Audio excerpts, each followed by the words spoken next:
உண்மையில் புரட்சி தமிழன் திரு விஜயகாந்த் அவர்கள் மதுரை அருப்புக்கோட்டை இடையே ராமானுஜபுரம் என்னும் கிராமத்தில் அழகர் மற்றும் ஆண்டாள் தம்பதியினருக்கு முதல் மகனாக பிறந்தார். தான் பிறந்த முதல் வயதிலேயே தாயாரை இழந்துவிட்டார். அதன் காரணமாக அவரது தகப்பனார் இரண்டாவது திருமணம் செய்து கொள்கிறார். விஜயகாந்த் பெரும்பாலான தனது பள்ளி வாழ்க்கையை மதுரையில் ஹாஸ்டலிலேயே கழித்திருக்கிறார். தாய்ப்பாசம் என்ன என்றே தெரியாமல் வளர்ந்த விஜயகாந்த் காலப்போக்கில் சினிமாவின் மேல் கொண்ட மோகம் காரணமாக சென்னை வருகிறார். கடும் போராட்டத்திற்கு இடையே திரையுலகத்தில் கோலோச்சி நிற்கிறார். ஆனால் இளம் வயதில் தாய் தந்தை பாசம் இல்லாமலே வளர்ந்த விஜயகாந்த் அவர்கள் அன்புக்கு அடிமையாகி பெரிய நட்பு வட்டத்தை உருவாக்குகிறார். திரையுலகில் முயற்சி செய்யும் காலங்களிலேயே பல நூறு நண்பர்களை கொண்ட விஜயகாந்த் தன்னால் முடிந்த அளவுக்கு அவர்களுக்கு உதவிகளை செய்திருக்கிறார். வறுமை காரணமாக வசதியான குடும்பத்தில் பிறந்திருந்தாலும் திரையுலகத்தில் முயற்சி செய்வதற்காக பல்வேறு வறுமைகளை சந்திக்கிறார்.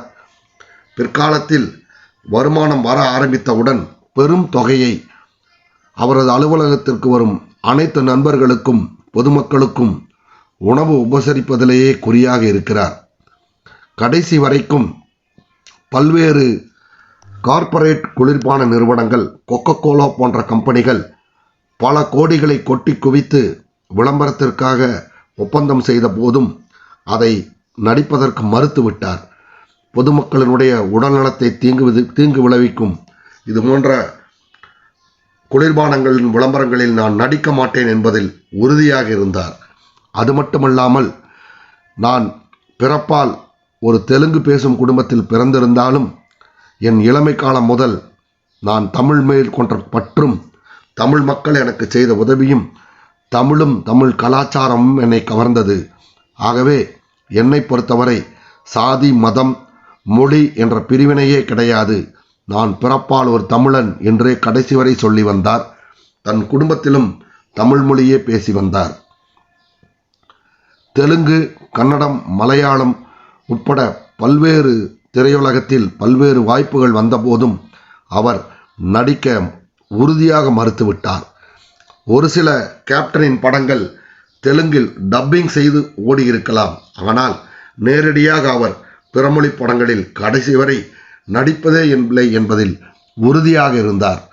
கடைசி வரை தமிழ்நாடு, தமிழர்கள் இந்த எண்ணத்தில் மட்டுமே இருந்தாரே தவிர பணத்திற்காக விளம்பரங்களில் நடிப்பதும் மக்களுக்கு உடல்நலத்திற்கு கேடு விளைவிக்கும் பொருட்களுக்காக நாம் விளம்பர யுக்திகளில் நடிப்பதில் ஒத்துக்கொள்வதில்லை என்பதிலும் பிறமொழி படங்களிலே நடிப்பதில்லை என்பதிலும் மிகவும் உறுதியாக இருந்தார்.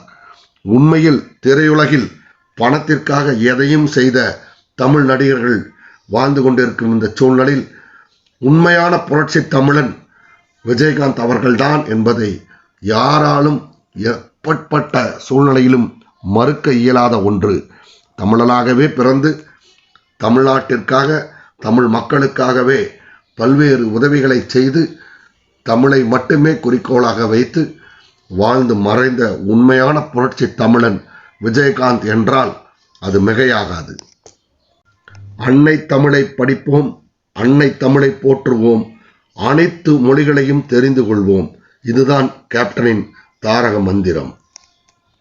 பிற்காலத்தில் பெரிய நடிகராகி நிறைய சம்பாதிக்கும் வாய்ப்பு கிடைத்தவுடன் தனது உடன்பிறப்புகள் சுமார் 10 குடும்பத்திற்கும் தன்னால் முடிந்த அளவுக்கு உதவிகளை செய்து தனது சகோதரிகள் சுமார் 10 பேருக்கும் திருமணம் முடித்துவிட்டு கடைசியாகத்தான் திருமணம் செய்து கொண்டார்.